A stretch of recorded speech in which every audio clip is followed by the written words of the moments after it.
All right. And then let's get started. So first of all, I would like to acknowledge my co-host today, Itai, who will be helping moderate the discussion, and also Itai will be introducing one of the two videos that we have for you. And so welcome everyone to this discussion on artificial intelligence. I thought this topic gives a whole new meaning to Shakespeare's The Taming of the Shrew, as I'm not sure who will be taming whom, whether it will be the humans or the AI. And I'm not sure I know the answer to that question. And actually, that I find a bit disconcerting.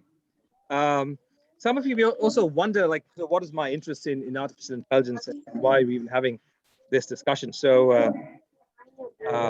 as an engineer, for starters, I'm interested in technology in general. And also I'm fascinated by technology, especially if technologies can help improve our lives and help society in general. And we'll come to that point in a second. The second point is, as part of my career in my early stages, I had the opportunity to work in the strategic R&D departments of one of the largest high-tech companies in Canada. And while I was there, I was shocked and appalled at how much funds and money and resources and capital that was thrown at us to develop technologies and next generation technologies and cutting edge technologies for the pure, simple purpose of generating profits. And very little funds and attention was given to understanding the impacts of technologies on society, on the environment. And so I was just surprised at that lopsided aspect of technology development. Secondly, on the issue of ethics, during my doctoral studies, I was asked to teach the engineering ethics course at my alma mater. And I remember I found myself at loggerheads with the Department of Engineering in terms of their definition of ethics and engineering ethics. And that was largely limited to thinking about patent laws and patent infringement and how not to get sued and examining some major engineering disasters. That was the extent of engineering ethics. And I basically was trying to make the case that if you want me to teach this course, I want to get students thinking about the impacts of technology as we're designing it, to have that in mind. Who is it going to affect? How is it going to affect society, environment, and all that? And anyway, I ended up winning that battle for the time being. And hopefully, at least for that year, for the graduating students, I was able to, at least I hope I was able to impart a broader definition of engineering ethics. But I know right after that, they went back to the traditional way of thinking about engineering ethics. So these are things that I've thought about over the years. And this is partly why this is something of interest to me. The other thing, also, when you look at the available information out there in terms of what is being said about AI, there is a lot of information. It's a bit lopsided about the benefits of AI, how much money it's going to save us, how much time it's going to save us. Obviously, there's a lot of lives can be saved as well, and Itai, I think, is going to touch on that later on. So clearly there's a lot of benefits, but to me, there isn't sufficient discussion or analysis on what are the impacts and who's going to be impacted and how are we going to deal with that. So that's really where my interest is, and I hope we can talk about both the benefits as well as the risks that we are going to have to think about as a result of the diffusion and deployment and proliferation of this technology. So I have a couple of slides I want to very quickly go through. These are nothing complicated, but just want to provide a base level for all of us here. And then I want to get to, and we have a couple of videos we want to share with you as well. And I want to get to the discussion as soon as possible. So let me quickly get through these slides. Let me see here, the slide there. Okay, so this is a quick outline. I want to talk about, the AI today, some basic definitions, talk about different levels of AI. What does it mean in terms of the disruption that it might create in our economy, in our industries? And then we have a couple of videos. And then we'll have an open discussion. We can take the discussion in any direction you would like. So let's try and get to that. So AI, so it's already all around us, right? So maybe some people are not aware, but I presume most of us are aware that if you're using a search engine, Google Maps, Siri, Alexa, YouTube, all of these things, predictive texting, this is all AI right now. And as you can see, this is largely referred to as narrow AI, and I'll come to the classification of AI in a moment, but AI is already all around us. And here are some basic definitions of AI. There are many different definitions, but here are two versions of it. The theory and development of computer systems able to perform tasks normally requiring human intelligence, such as visual perception, speech recognition, decision-making, and language translation. Another definition suggests that AI refers to the simulation of human intelligence in machines that are programmed to think like humans and mimic human actions. This term also is applied to any machine that exhibits traits associated with a human mind, such as learning and problem solving. So these are some just basic definitions of AI. Now, this is just a very high-level classification of AI, different levels of AI. So at a very high level, there's what's called weak AI and strong AI.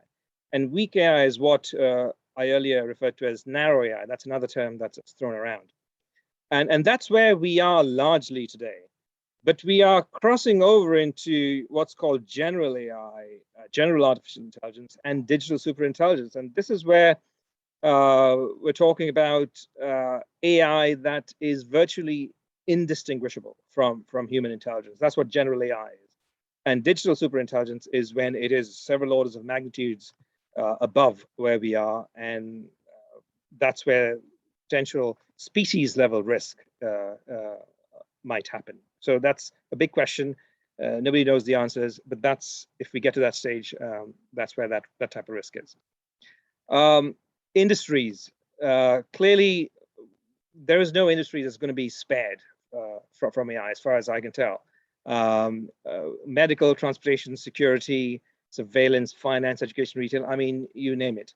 And clearly, there are a lot of opportunities here in terms of perhaps jobs, benefits to the economy, and many opportunities of people, and that's where all the emphasis today is.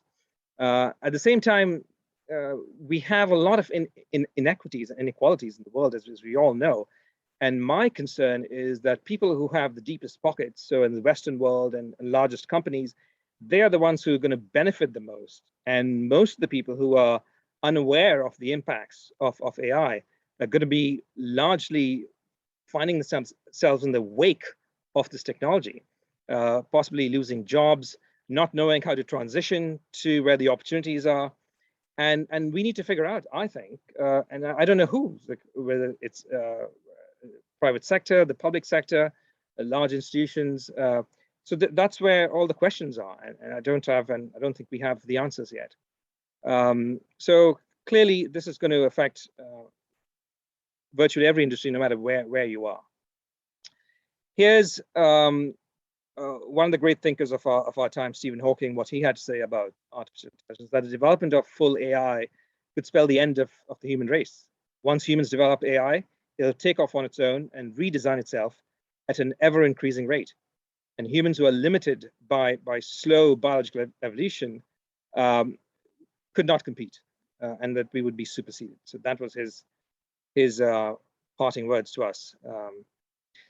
And so I just want to share a quick video here. And another big thinker and someone who's actually working at the cusp of the most advanced AI technologies is Elon Musk. Whether you like him or not, he's a highly controversial figure. And he has a few things to say about it. So I'm going to try and transition here to a video, and then we'll come back right after that.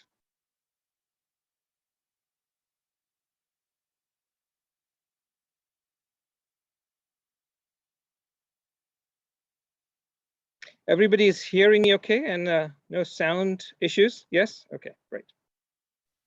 Yep. I think the danger of AI is much greater than the danger of nuclear warheads by a lot.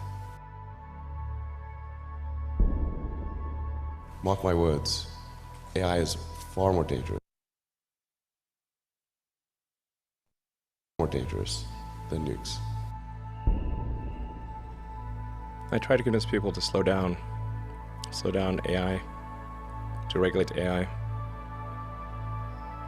This was futile. I tried for years.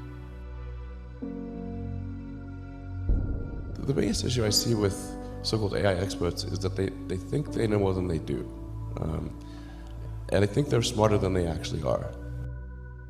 This tends to plague smart people. They define themselves by their intelligence, and they don't like the idea that a machine could be way smarter than them, so they discount the idea, which is fundamentally flawed. That's the wishful thinking situation.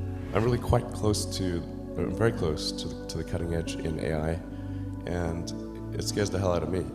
It's capable of vastly more than almost anyone knows, and the rate of improvement is exponential. It feels like we are the biological bootloader for AI, effectively. We are building it. And then we're building progressively greater intelligence. And the percentage of intelligence that is not human is increasing. And eventually, we will represent a very small percentage of intelligence. It's going to come faster than anyone appreciates. I think it's, with each passing year, the sophistication of computer intelligence is growing dramatically. I mean, I really think we're on an exponential improvement path of artificial intelligence. And the number of smart humans that are developing AI is also increasing dramatically. I mean, if you look at like the attendance at the AI conferences, they're doubling every year. They're getting full.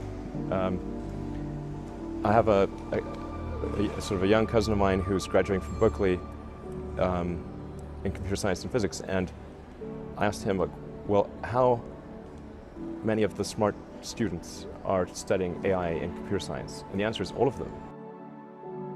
With a better approach or better outcome is that we achieve democratization of AI technology, meaning that no one company or a small set of individuals has control over advanced AI technology.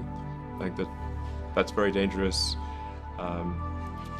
It could also get stolen by somebody bad, you know, like some evil dictator of the country could send their intelligence agency to go steal it and gain control.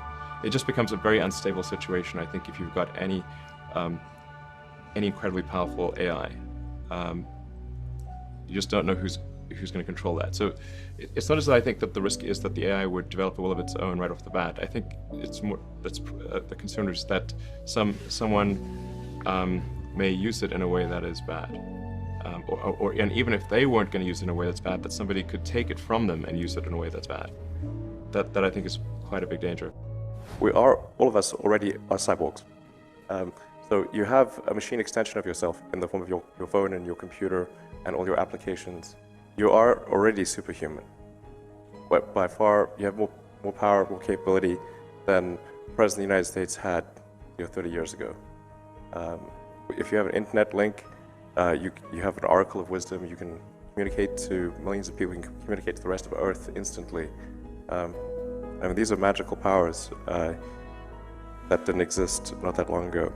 So everyone is already superhuman. I think the singularity is probably the right word, because we just don't know what's going to happen once there's intelligence substantially greater than that of a human brain. I mean, most of the movies and TV featuring AI, they don't describe it in quite the way it's likely to actually take place. But I think you just have to consider, like, even in the benign scenario where if AI is much smarter than a person, what do we do? Yeah. What job do we have? I have to say that when something is a danger to the public, then there needs to be some government agency, like regulators.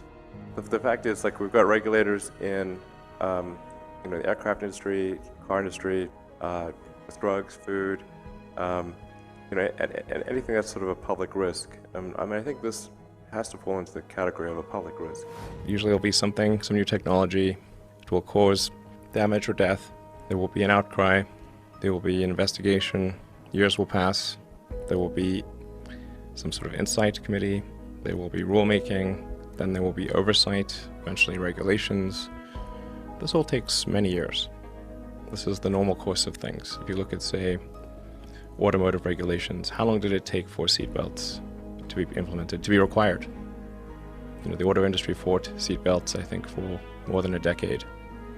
Successfully fought any regulations on seatbelts, even though the numbers were extremely obvious. If you had a seatbelt on, you would be far less likely to die or be seriously injured. It was unequivocal. And the industry fought this for years, successfully. Eventually, after many, many people died, regulators insisted on seatbelts. This time frame is not relevant to AI. You can't take 10 years from the point at which it's dangerous. It's too late. I'm not normally an advocate of regulation and oversight. I mean, I think one should generally err on the side of minimizing those things. But this is a case where you have a very serious danger to the public. And so therefore there needs to be a public body that has insight and then oversight on to confirm that everyone is developing AI safely. This is extremely important. I think the danger of AI is much greater than the danger of nuclear warheads, by a lot. And nobody would suggest that we allow anyone to just build nuclear warheads if they want. That would be insane. So why do we have no regulatory oversight? This is insane. And the intent with OpenAI is to democratize AI power. There's a quote that I love from Lord Acton. He was the guy that came up with power corrupts and absolute power corrupts absolutely, which is that freedom consists of the distribution of power and despotism in its concentration. And so I think it's important, if we have this incredible power of AI, that it not be concentrated in the hands of a few and potentially lead to a world that we don't want. I'm not really all that worried about the short-term stuff. The things that are, like narrow AI is not a species level risk. It will result in dislocation, in lost jobs and the sort of better weaponry and that kind of thing. But it is not a fundamental species level risk, whereas digital superintelligence is. So it's really all about laying the groundwork to make sure that if humanity collectively decides that creating digital superintelligence is the right move, then we should do so very, very carefully. Very, very carefully. We're rapidly headed towards digital superintelligence that far exceeds any human. I think it's very obvious. All right, so hopefully there was some food for thought there. And I want to now switch over to our second video, and Itai is going to introduce that. So over to you, Itai. Thank you. So you guys have seen Elon Musk, and he's one of the, I think he's in a fairly distinguished club of folks that think that AI is pretty much the end of human species. But there's also the other side of AI, and that's the side that we use every day. And lets us do a lot of good stuff for humanity. So what I'm going to show you now is, and I'm going to skip through, we're not going to go through the whole thing, but this is just an example of something that we recently published with the American Hospital Association. It's not promoting a product, it's an AAH, but that's how we use AI, at least in what I do, to save lives of folks that are in critical care and in the ICU. So let's have a little look on the other side of things, and then we can talk about what is the danger behind that. So while you watch that video, try and think about what's the flip side of what we're showing it. Because here it's all roses and balloons. But what could be the flip side? And then we'll talk about it. So Kirthi, let's play it over.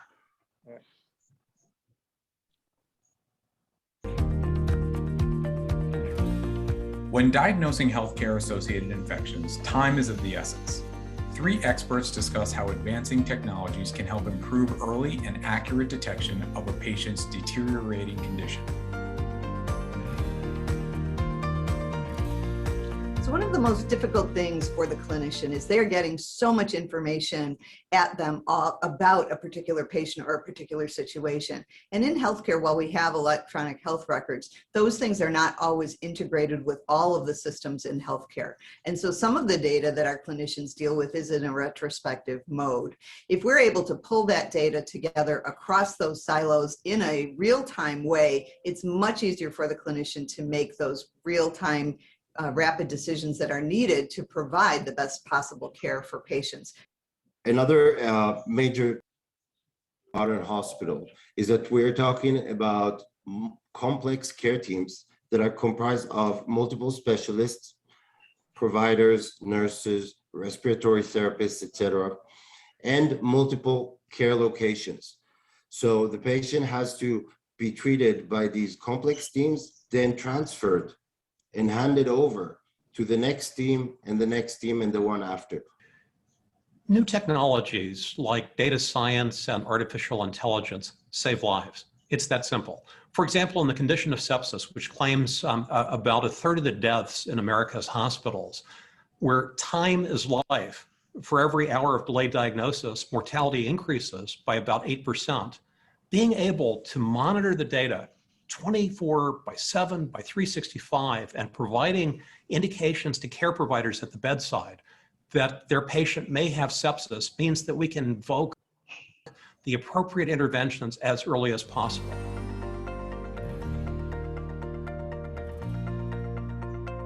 We know that about 80% of the clinical data is actually hidden or embedded within the free text and the narratives. So whether it's going to be a note that a physician takes at the emergency department, or it could be just a progress note during rounding, maybe a consulting when a specialist comes to see the patient and writes their opinion. These are all free text narratives. Advanced technologies such as AI and natural language processing allows us to extract meaningful information from those free text elements and narratives. So if we take that and we add to that all the structured data, such as vitals, medications, specific diagnoses, and interventions, then we can get the full picture of what is happening with the patient.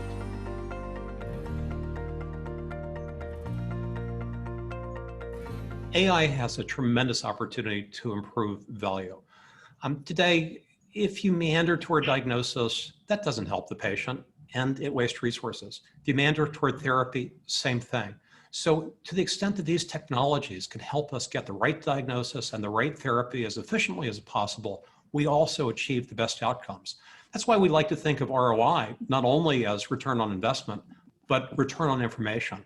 And what we're really excited about is the dual bottom line: better care, better value.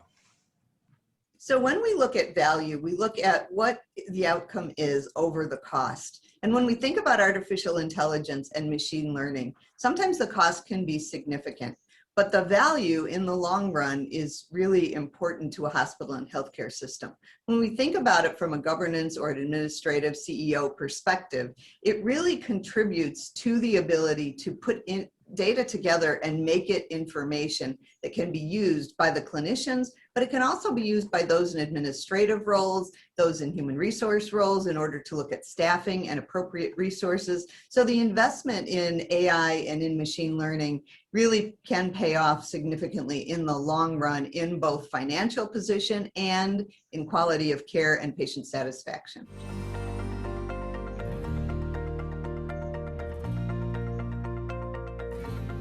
Some of the most important keys for this being successful are the human factors. And that means that the technology has to be credible, it needs to be explainable, and it needs to be reliable.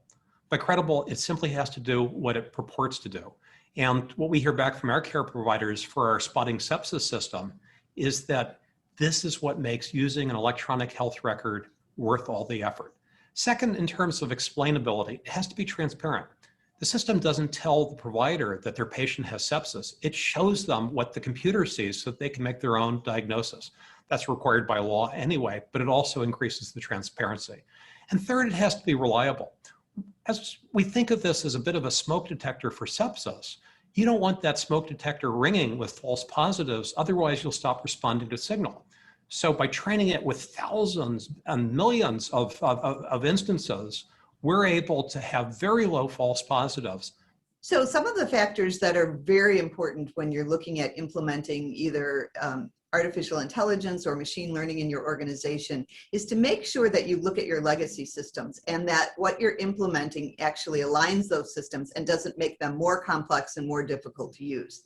It's also important to look at trust, because you need to be transparent so that patients, families, and the clinicians and the folks within hospitals and healthcare systems that are using these systems have that trust. And so transparency helps to develop that as we go. It's not enough to get the AI system to tell us that the patient is deteriorating or developing sepsis. We also need to have the right people on the ground that know what to do at that point. To take the example of a rapid response team, we will need to create a workflow where the AI system notifies the correct person that we then activate a rapid response team. And that rapid response team would use the best protocols that are out there to intervene in real time in taking care of the patient.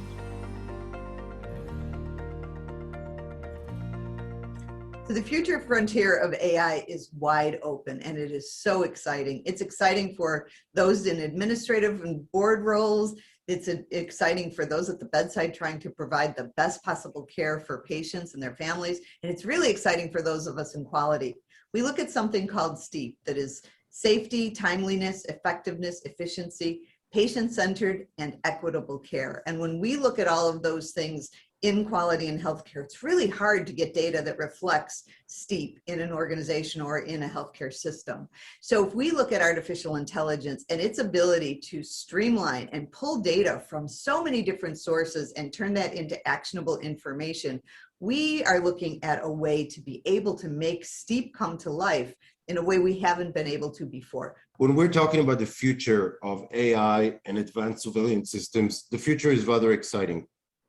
We're talking about what is also called today precision medicine. And what is that? It's first of all taking the individual unique characteristics, such as their genetic background, their physiology, their history, and then expanding that also to their social environment, family, and community. Adding all of these together with elements such as pharmacogenetics to extend that even, we're able to provide specific care and specific treatment per the individual. I would love to bring what we're bringing to sepsis patients to all patients. The ability to monitor everything that's important that we collect as a byproduct of care, process that and provide signals back to the care team so we can make the best decisions in real time. In sepsis, we've already proven that this reduces length of stay, it reduces readmission rates, and it reduces cost. And most importantly, it saves lives. We have that capacity for all of the other complex conditions that we treat in hospitals. We have the capacity to advance learning through research, finding new uses of medication. In this way, we won't be practicing healthcare like the movie 50 First Dates. We'll be tapping into our collective memory and learning with each encounter, and in that way, making healthcare better.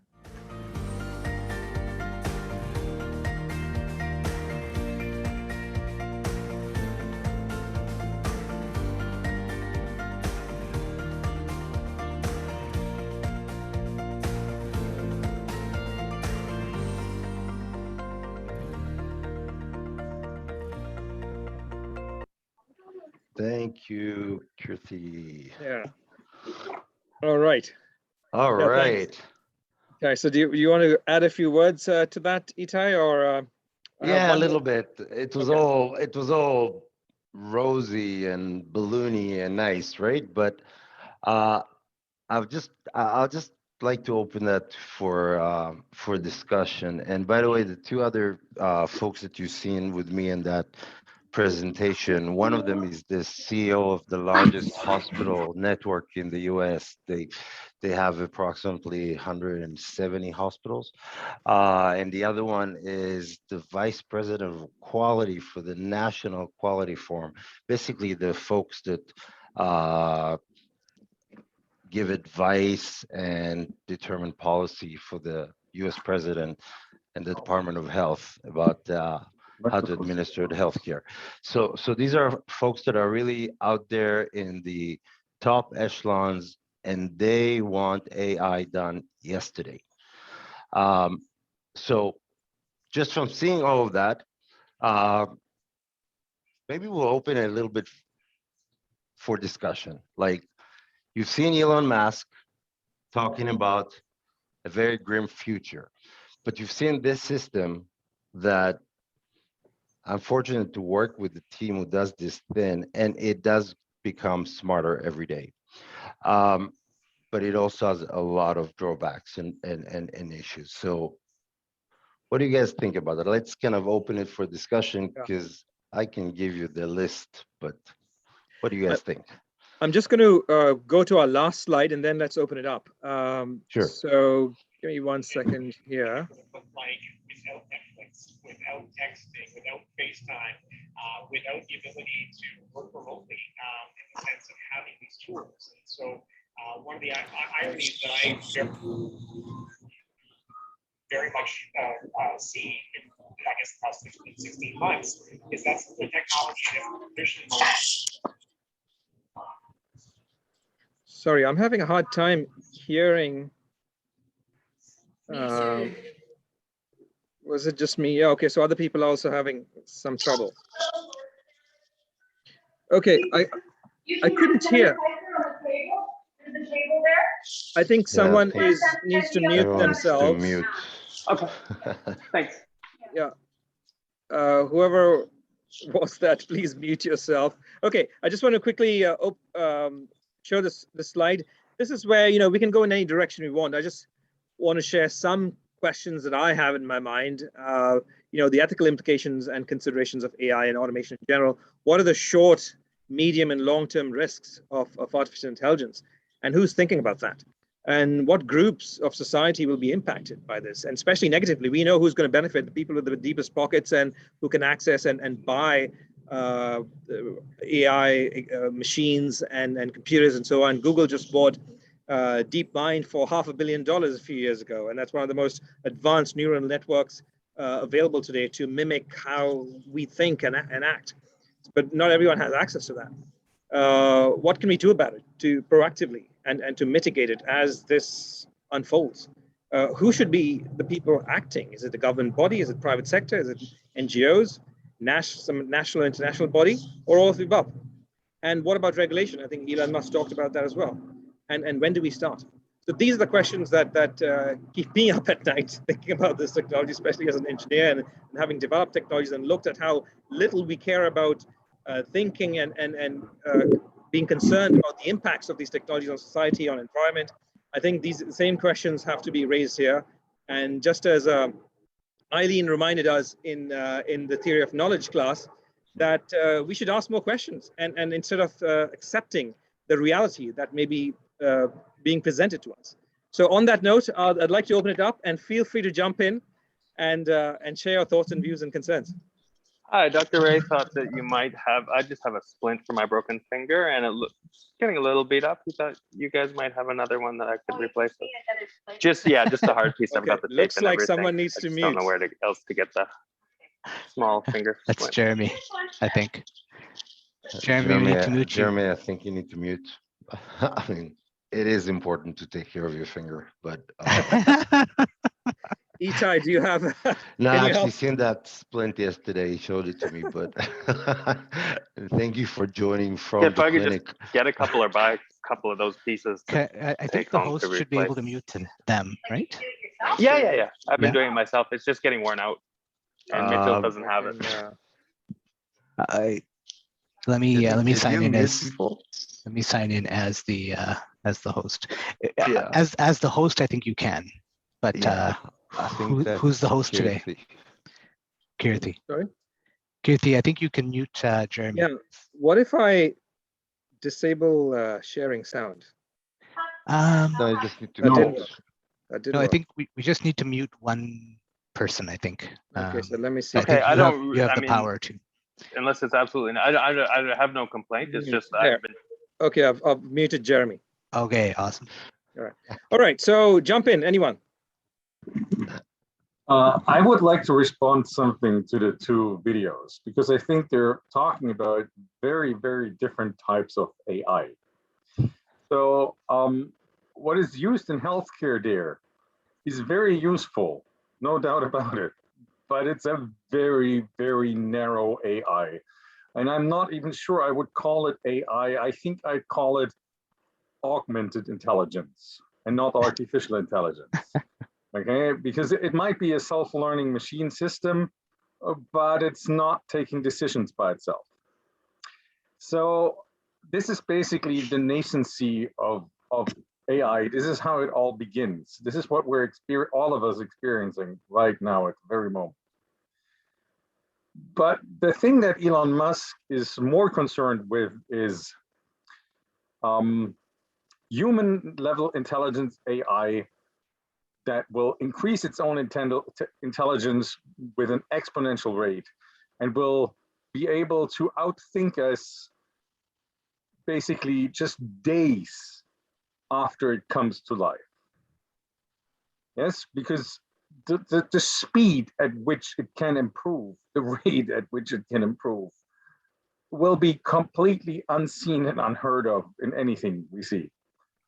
And the question now is, like, did we already open Pandora's box? Is it already too late? Or can we still regulate the development? Or even should we? Shouldn't we just be happy that we are the biological bootloader for intelligence much greater than our own? And then we'll just welcome the robotic overlords and say, okay, what can we mere flesh beings do for you guys?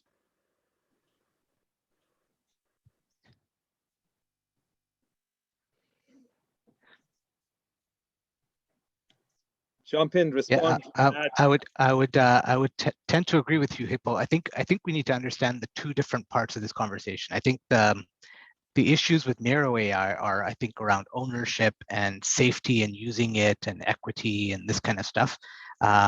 Whereas the sort of existential threat of superintelligence, it's hard to understand where we're at in that. Like, I've been of the mindset that, there's a lot of things that we think are going to happen faster. Like sometimes we're anticipating them and they don't actually happen.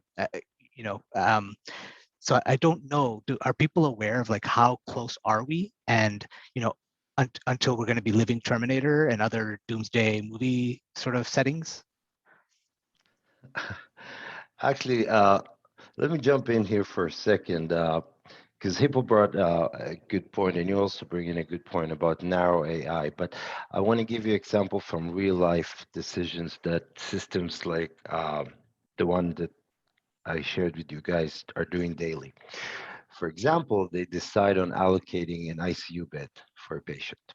That is done automatically. That is already Skynet, because that means that your grandma might not get the bed and would unfortunately not survive the hospital. And today, more and more decisions like that are taken by AI systems. They suggest, the administrators decide, but they tend to decide more and more and agree with them. Yeah, I totally agree that is something that it's a different class of questions, right? How much do we depend on AI? To what degree do we trust it and verify that it's making the right decision? But at the end of the day, if it wasn't AI, it was going to be a person deciding who gets the ICU bed. And so the question is, that person would be able to be corrupted by other influences besides, whatever objective data that we're considering when allocating that bed. So absolutely, it's never an exact thing. We're augmenting that person to potentially process more information and be aware of patterns that are emerging in the data that they might not have had the bandwidth to look at, right? To decide whether or not who should get the scarce ICU bed. And so I think there's a lot to be talked about even in narrow AI, especially around like, well, who owns that, right? Who's benefiting from this AI that's being provisioned in healthcare, who's making the money off of it? Because, you know, in the United States, there's an entire revenue stream that's going to be determined on that, right? And so I saw Sharon's comment in there. That's, I think, you know, the equity around who benefits, and you know, if one person like Elon Musk is going to own all of this narrow AI, well, we're already seeing it with Bezos, right? Like he owns that asset. There's an element of public good that's being done in there, and he's benefiting from it, but he's the one that's getting all of the wealth from it in the Amazon ecosystem. And I think the same thing might be true of whoever ends up owning the AI capabilities. I think Constance and Muge would like to jump in. So please go ahead. Actually, I just made a couple of questions in the chat, and it's related to that. Like on one perspective, so we have artificial intelligence that's getting better and better, like more and more precise. In healthcare, it's being adopted, especially like from last year, I would say. Thanks to COVID, in a way, like there were good things happening around it too. But my concern is that at the same time, human intelligence seems to be declining. You know, yesterday we're having a discussion in a group saying like about treatment options and how physicians would just ignore some of these options or not inform correctly the patient. And for example, I had an experience here that I was with my husband at the hospital, and we told the doctor that he seems to be allergic to penicillin, and the doctor prescribed him an antibiotic from the penicillin family. So we see that more and more people pay less attention, like that seems to be a serious drawback. So when we think about the impact of AI, I'm not denying it, but when we think of it, we make a very high assumption that the healthcare professionals will make the best available decisions, when this is not exactly the case. So my question is what can be done regarding that, you know, to make sure that decisions are optimized, let's say, around the information that's made available. And the other issue is ethical, like about access, you know, so how accessible is that to everyone on a public health perspective? Or should you think that only like high income people will be able to have the best healthcare as it already is? So how can AI contribute? I know there are ways, but how can we make sure it's like universalized? Thank you. And these are great questions. I think if I may answer to two of them. First of all, the example you brought about an allergy that you specifically told that provider, that physician, and still he or she prescribed something that is not supposed to be done. This is one of the easiest things to prevent with an AI system, because these are the basic alerts. It's not even AI, we just call it decision support kind of rules. And if that is implemented, that saves a lot of these kind of human mistakes of just not paying attention because you're busy with 40 other patients in a crowded ED. The other element that you brought about access to AI. So AI, and that's also for Sharon's question, it doesn't matter who owns AI. Yeah, it maybe the company is Amazon or Elon Musk, but the fact that it's now available, like we deployed in 7,000 hospitals around the globe. And that includes hospitals in Africa, in Latin America, in Indonesia, hospitals that do not have access to experts, that do not have access to neuroradiologists, but the AI system can provide that at least better than the general physician that they might have there. And actually, AI creates access to best care and best practices in the most remote places on the globe. All you need is basically an internet connection. Itai, just to make sure you understand, I'm not denying the benefits of AI. I'm just like making questions around it. Like how Me can too. we? Absolutely great questions. I'm just looking at, I want to give it like both sides. Because I wonder, for example, I've heard about, for example, the World Economic Forum does have some projects involving AI, like giving access. No, I don't remember, but with drones, like, well, that's more to do with drones, but so you can reach remote areas, you can provide better healthcare, but how much of it is experimental and how much it is actually accessible, to everyone? That's the question. I think it's complemented by Sharon's question. I agree, absolutely. Yeah. So let's see, Muge, please go ahead. I guess maybe changing gears a little bit, because something Sein mentioned, and I think this is very applicable to medical issues that we're discussing, having access to large amounts of data and being able to have AI analyze that data, I think it is easy enough to see how useful that can be. But there is circumstances, I think, actually having access to and being able to very quickly analyze large amounts of data is not necessarily the best way to handle things. And what comes to my mind is mostly surveillance applications. I don't think AI causes surveillance, things that would have existed, and it did exist before AI came along. But what AI is enabling is the constant collection of that data and analyzing it in such a way that it can create these patterns and determine things that will happen in the future, or somebody what they may do in the future way before, just by looking at patterns and extrapolating from that. So in that sense, having AI analyze that data creates potential unrest and a whole lot of trouble for people. And if you also look at it in terms of, and this would be controlled by whoever is like the government or the governing body, in the past, whenever some others who wanted to overturn this, they could organize, they could communicate, they could get together.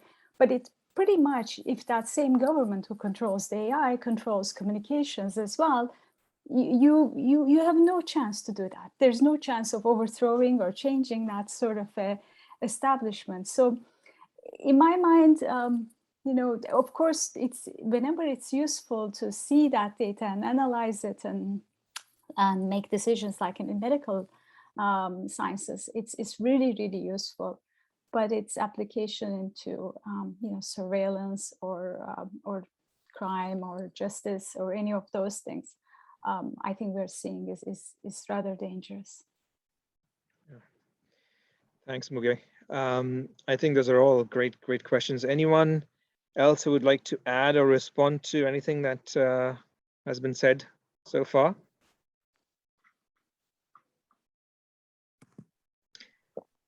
Kathy, please go ahead. Hello.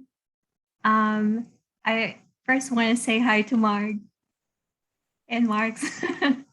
I was in library service. Hello. Speaking of what Muge mentioned regarding surveillance, somebody gifted us with this Alexa app, and Constance has seen us yelling at it. We've become sort of, in a way, dependent on it, so we don't think as much now, or like we need some quick information, we just ask Alexa.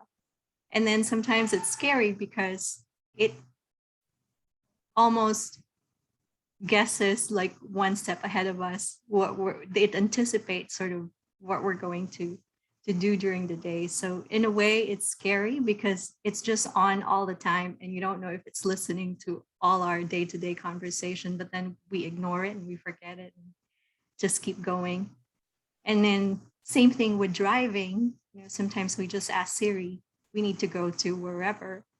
instead of learning how to use the map and being able to know exactly how much time we need to get to somewhere, we are more and more reliant on technology to take us somewhere. But on the other hand, it has become a necessity. Like I saw a video where in Japan, because of a lot of people are becoming elderly and there's not enough people to provide the labor to help the elderly, they're now making more robots to help provide healthcare assistance and things like that. And just like what Constance said, because of COVID, it has kind of accelerated the development of technology use as well. And so it's sort of like, on one hand, we can't help it. It's inevitable. It seems like that's the direction that we're heading. But at the same time, correct, there has to be some oversight and ethical considerations so that there's a balance somehow.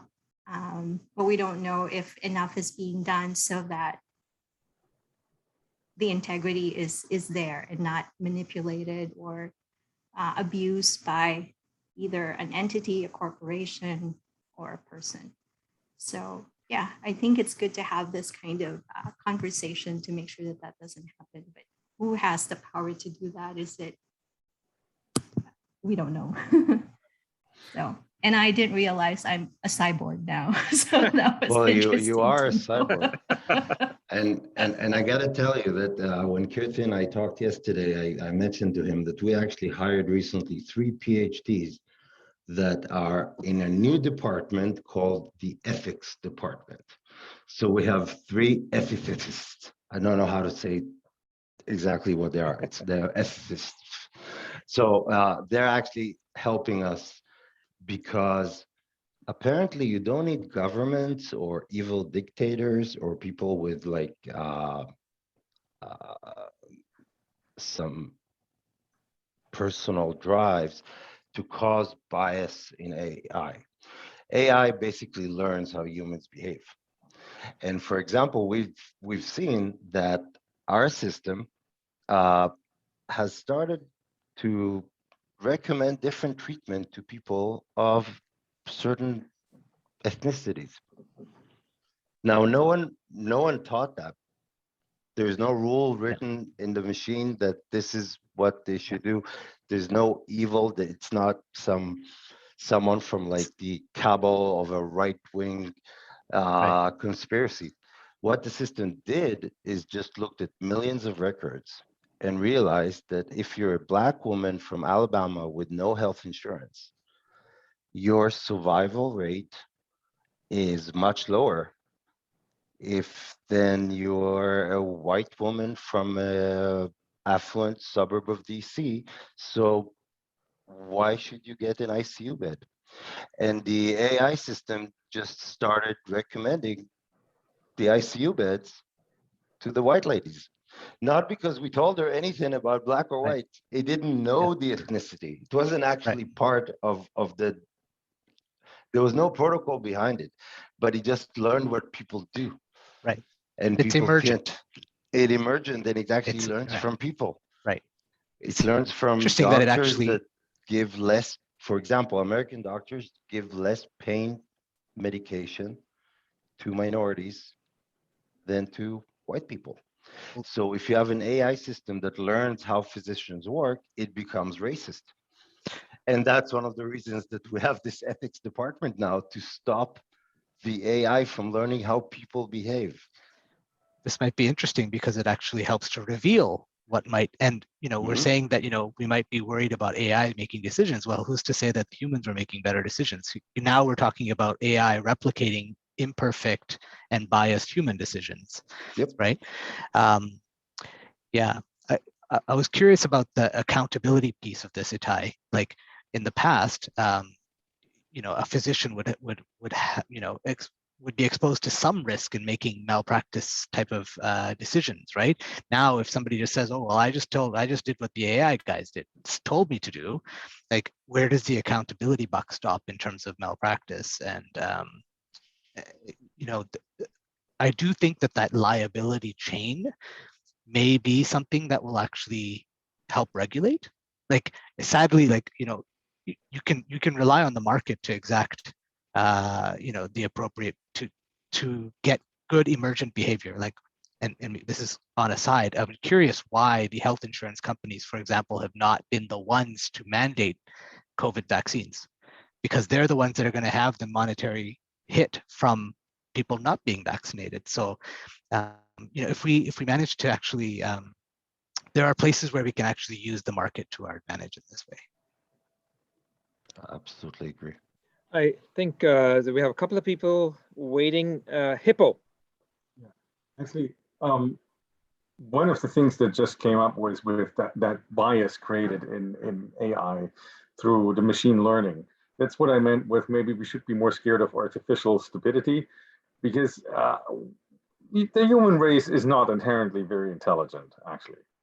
I think we're actually most of the time, on average, fairly stupid. So we have a huge issue actually training AI at the moment, like in this emergent state of AI. I think that will self-correct at a certain point of time, but it might not be to the benefit of the human race. And like not as a species.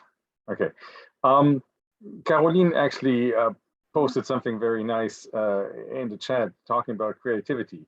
I think creativity is the last resort of humanity and it will be for quite some time be the last place where we can actually make a stand against AI, because AI might be able to learn how to combine different things that we humans have already done in the field of art to create something of its own. But it will be fairly difficult still for a while to come up with something completely novel. Yeah, because that is actually something that it doesn't necessarily can be learned to create something truly novel, right? So creativity might be the best option if you don't want to run out of a job in 20 years of time. Because a lot of things that we're currently doing will become obsolete in the fairly near future. Yeah, and we're talking about, like Kirthi said, that we're talking about all fields of the economy. Even something like I'm doing as an architect, the creative part, okay, might be safe for a while, but for example, you're building a house, like something big, a hotel, and you're iterating on designs for floor plans for the hotel. In a few years, nobody's going to do that themselves anymore.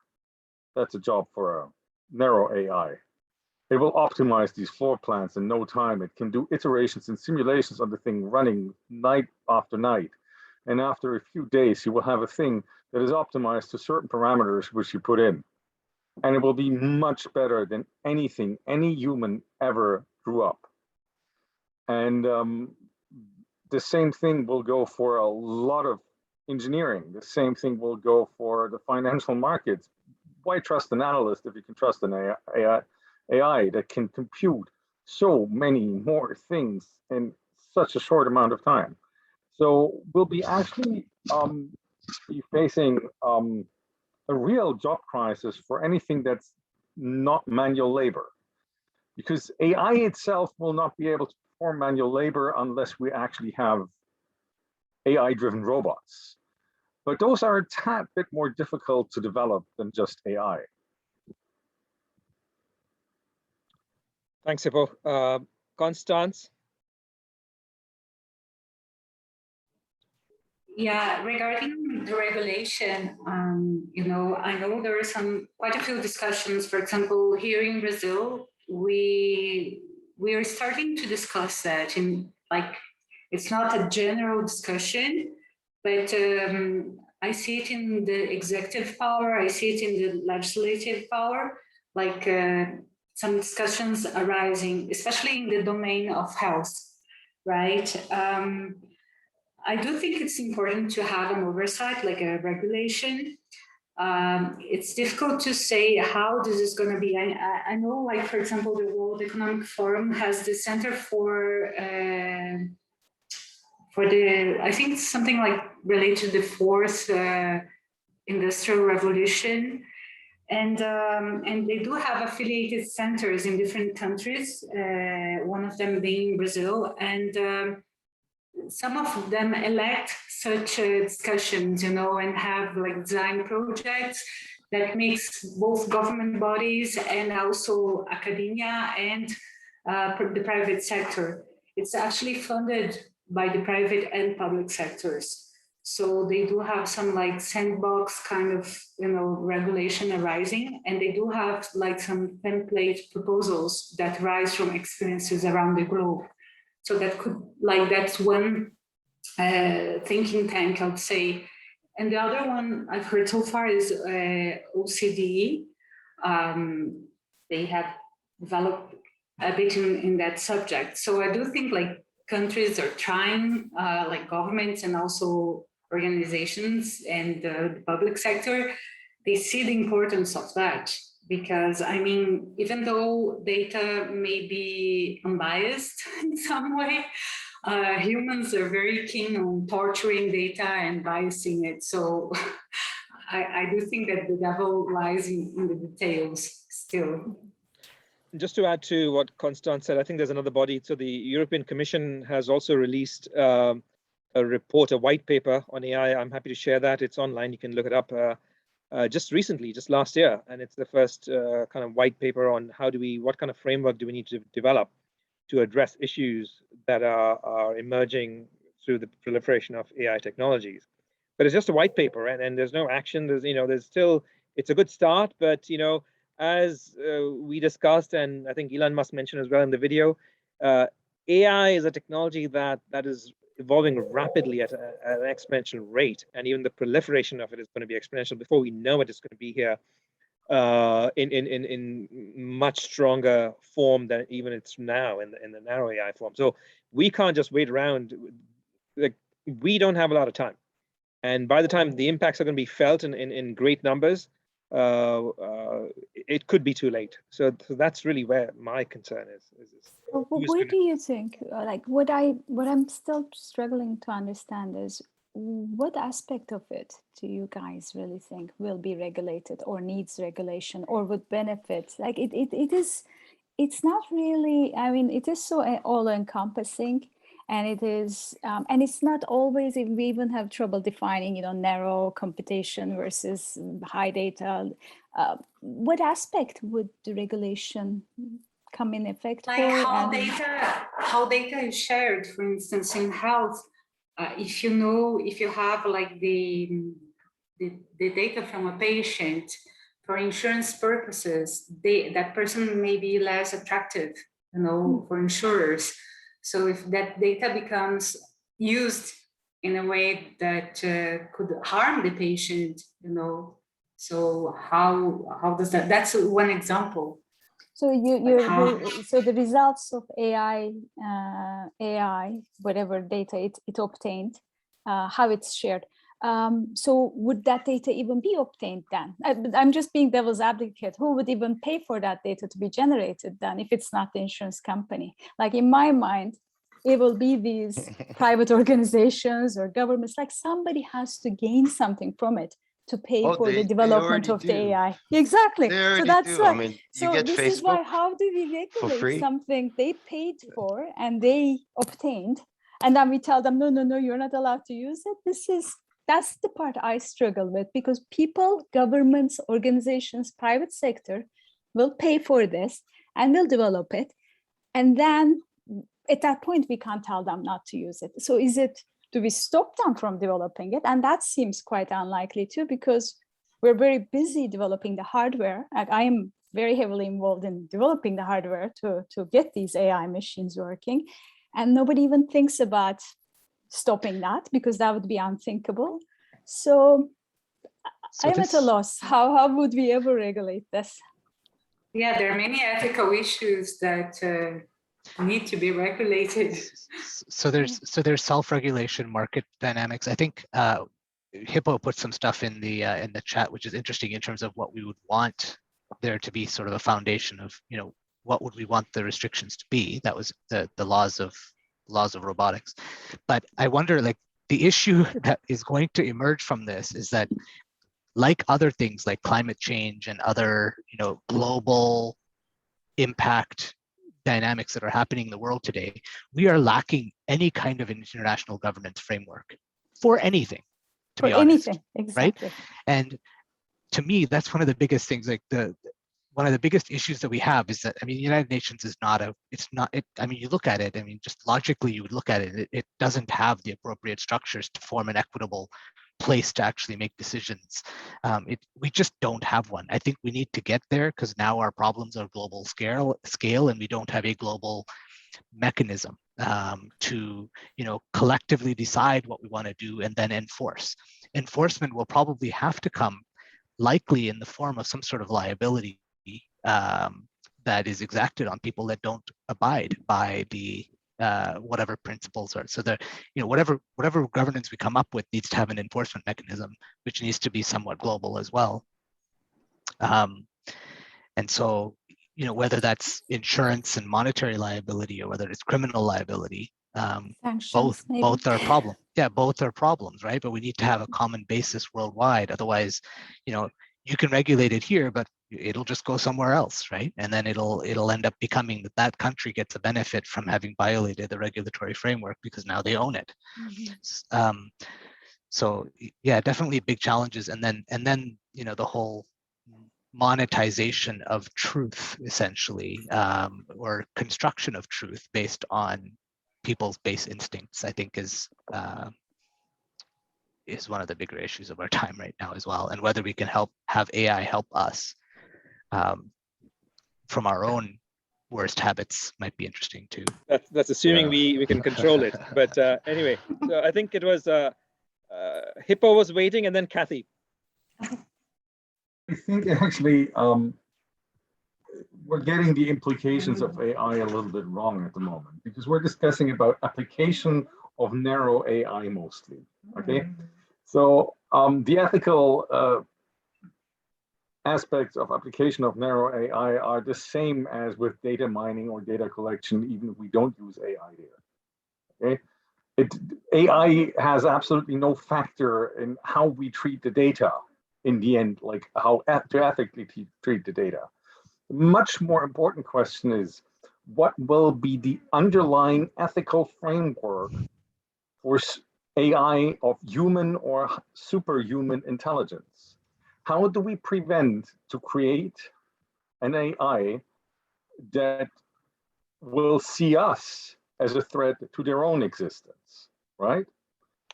So how do we make it absolutely clear that what I would call a rogue AI does not just obliterate humanity to go on and become more and more intelligent without us, because it will actually be a lot easier to do that without us.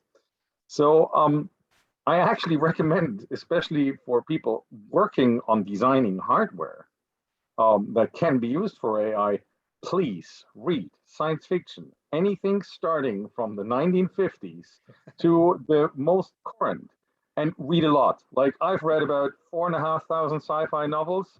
I'd say about 2,500 of them are concerned with AI. It's just funny you say that because I was just. It's not funny. It is actually, that's the only field but some of it is very lighthearted. There's a whole spectrum of it. There's very lighthearted. So read Asimov, read Vernor Vinge, and actually write to Vernor Vinge if you're interested in good answers to AI. He's actually one of the smartest people I ever met in my whole life.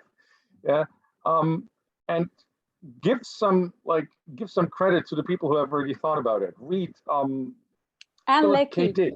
Anne Leckie. Yes. Ancillary series. That's the one I would. No, actually read Lem, read Solaris, read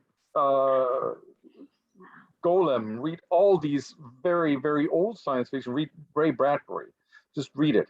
And then based on all this information, try to figure out how to embed something into the very, very physical structure of the design of the chips on which AI will run to prevent AI from going rogue, because that is basically the only thing we can do. And if then somebody else maliciously designs a rogue AI, we will need to have an AI that can compete with that one. So for But that, let me ask you I would something, recommend Hippo. reading Ian M. Banks, right? I'm sorry to interject you, but you're bringing a very specific moral world perspective. You're saying that we should use Asimov's law, from iRobot, or all the other ones that are Western philosophies that are based on humanism. Yeah, but maybe AI needs to be based on the laws of the Taliban. Who said that the moral we could sense do that we're that. I talking? don't care, Itai. Don't get me wrong. No, I say we but that's only to have to say do that that if if we you're want to not survive as a a species. devout Muslim, AI would make you a second-rate or even disposable organism. And that would Yeah, be I completely completely agree. within the moral rules of a certain culture that believes that.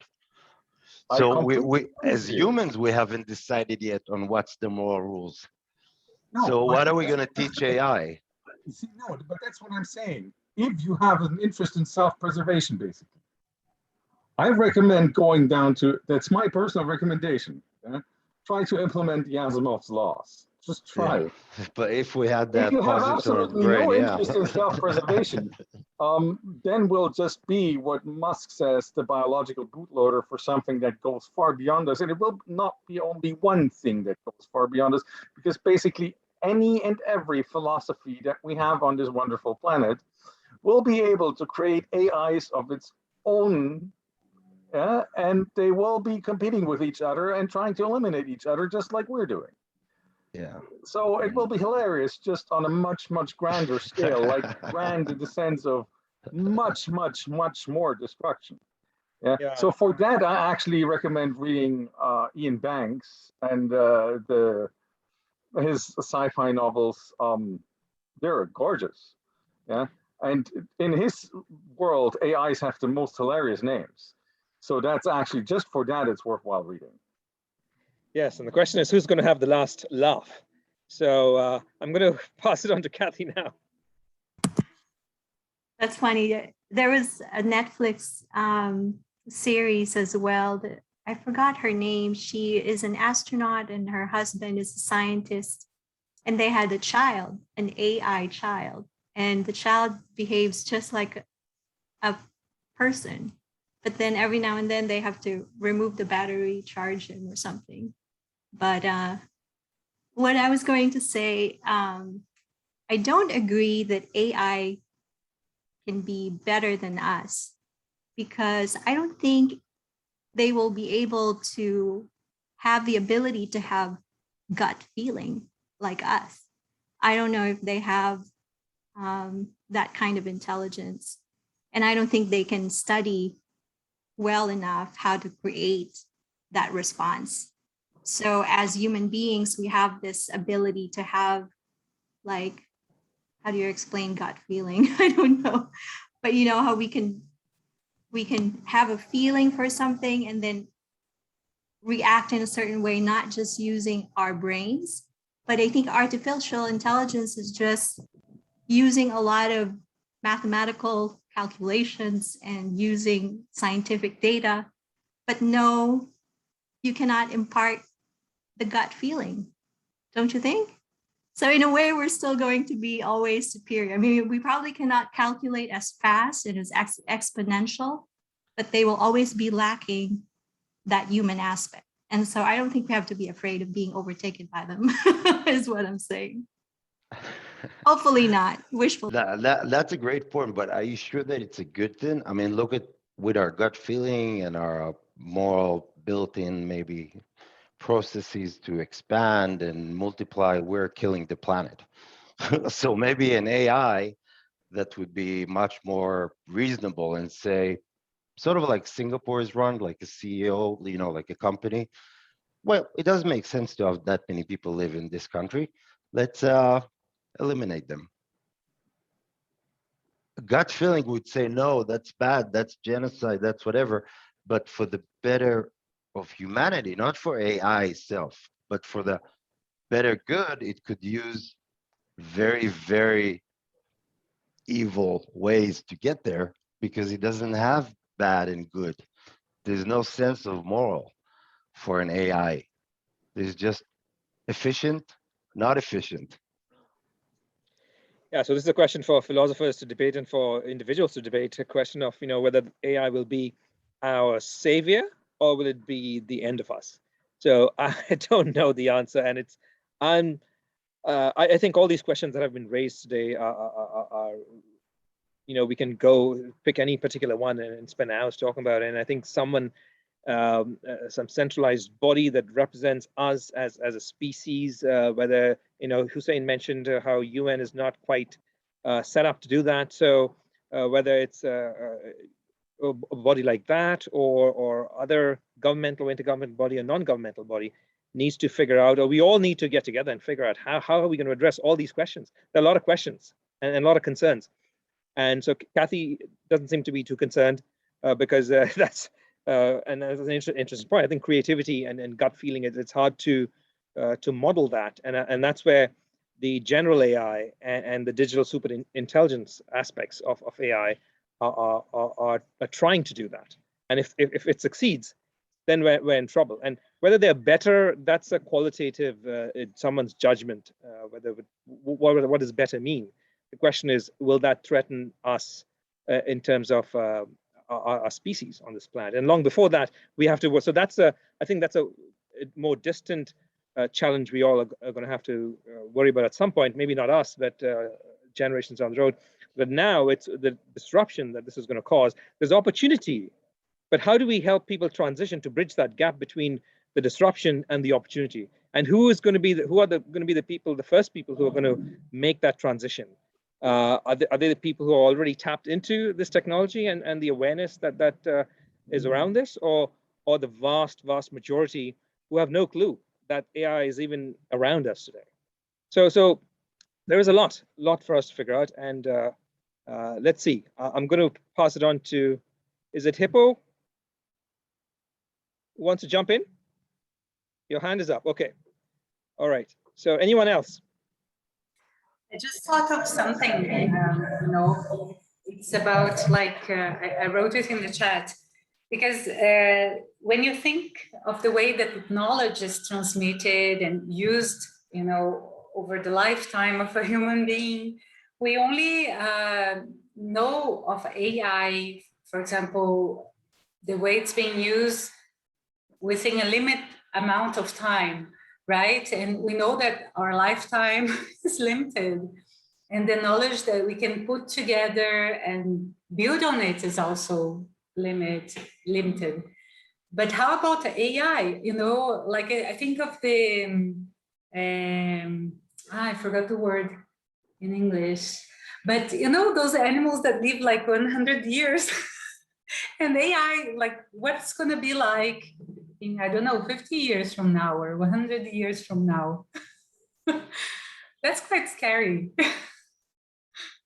Yeah, absolutely.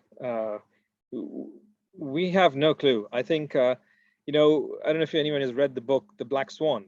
So it talks about these highly unlikely scenarios or events that could, completely disrupt and anything, right? So you could apply that to any context, to a small or very large context. So AI is perhaps like a black swan event, or a gray swan, right? So you want to be able to anticipate these black swan events, because then you can do something about it. Otherwise, you're kind of caught with your pants down. And that's the threat of a black swan is you don't know it's coming, and you're not well prepared to respond to it. And I think these kind of discussions, and ideally you want to figure out that black swan before it happens, so that you can prepare for it. So I think we have an opportunity here with AI potentially being a black swan. We can turn it into a gray swan if we figure out how to address the challenges that it presents.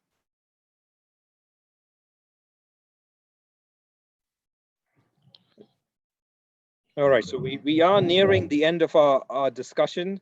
We've managed to retain close to, well, a dozen people so far. That's pretty good. Anyone else? Any parting thoughts? May I ask if you have like both fiction and actually especially nonfiction books and recommendations on this. Maybe on the where you have posted about this event on our PC Union website, we can share like links to more information following this. Please, fantastic. That would be great.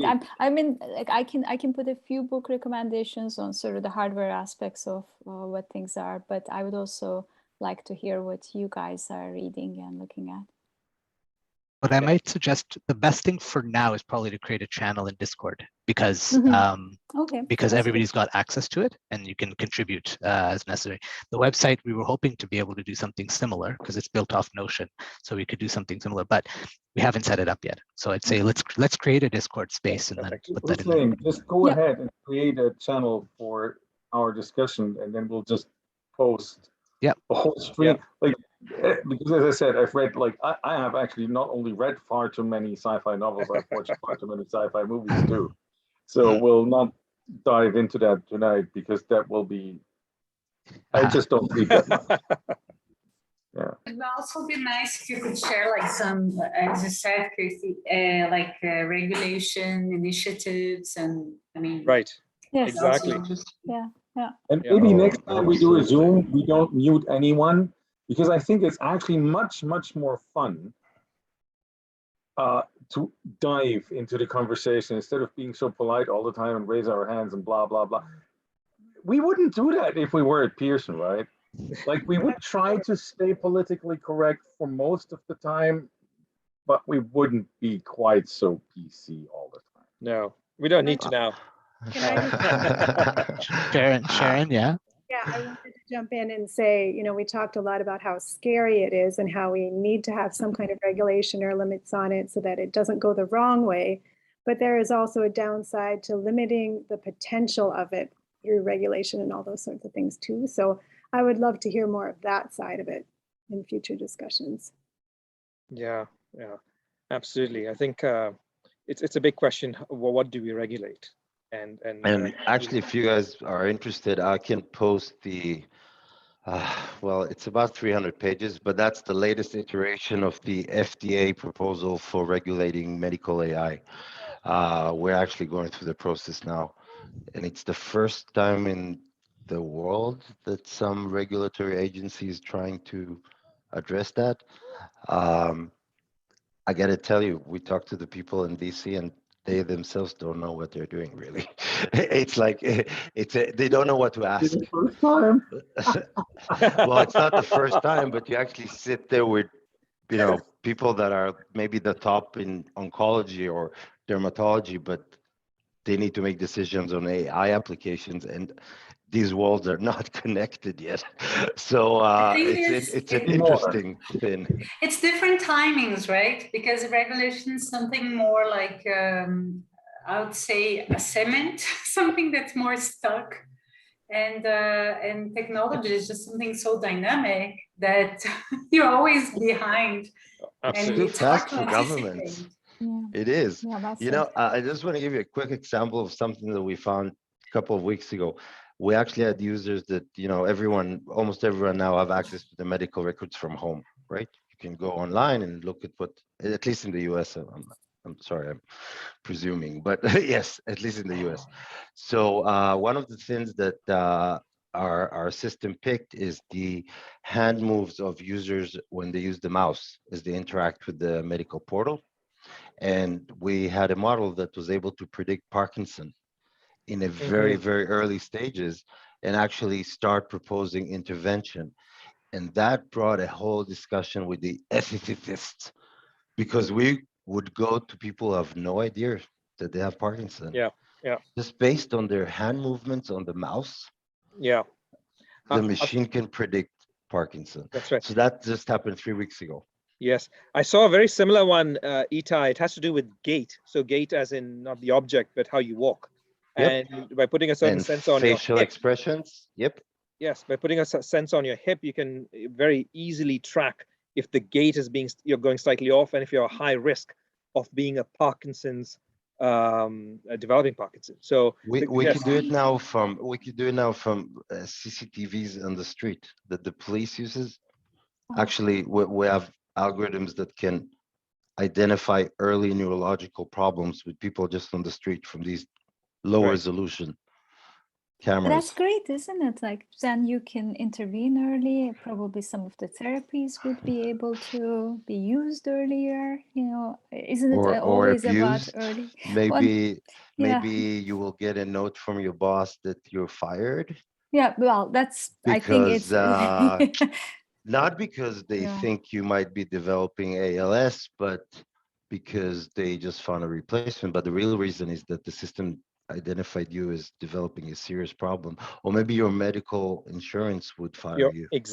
No, Insurance, they I will think, exactly. They're the ones who are going to find out first because they don't want to be paying those bills.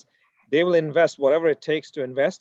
So then they might inform your employer. Look. Oh yeah, and Amazon will start sending you coupons for walking canes and for adult diapers. And it's already happening. It's already Well, happening. see, this is the thing. Like it has this good way it can be used, but it's the people who pay for it don't make money probably from the good way. So it's. Well, they do need the canes eventually. So I mean, it's early intervention, but they don't know that they Maybe need there the canes. are good ways, maybe. I don't think it's all bad. That's why, I mean, the idea of regulation is not to curb it necessarily. It's just difficult to identify which is going to be good, it's going to be bad. But of course, the idea is on the contrary, is like to make it like more useful and accessible, and try to identify like how to channel good ways of doing that. And that's the big challenge. It's just no one knows. Exactly.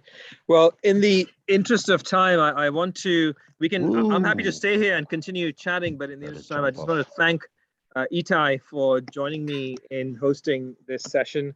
So thanks, Itai, for your contribution and thoughts, and everybody else who participated in sharing their thoughts and concerns and ideas, or lack of fear, the brave Kathy about AI. And just in general, is this... sorry? Maybe we can just eat up a little later and gather and continue. Yeah, how exactly. But just I was curious, is this, I just wanted to create a platform and provide a space for us to talk about this. And but did you get what you were hoping to get out of this? Was this deep enough? Do we need to do a deeper dive, or did it tickle your fancy as far as AI is concerned?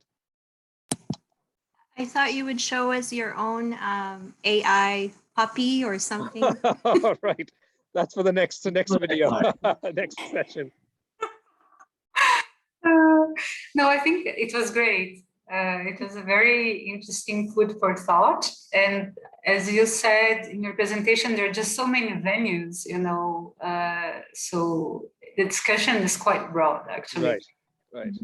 Yeah, thank you.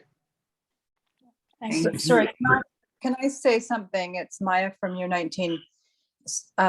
Yeah, thanks for this really interesting session. And I'm working in the field of global governance on various global risks, actually. So I'd be very interested in follow-up sessions to discuss further if you're willing to host them.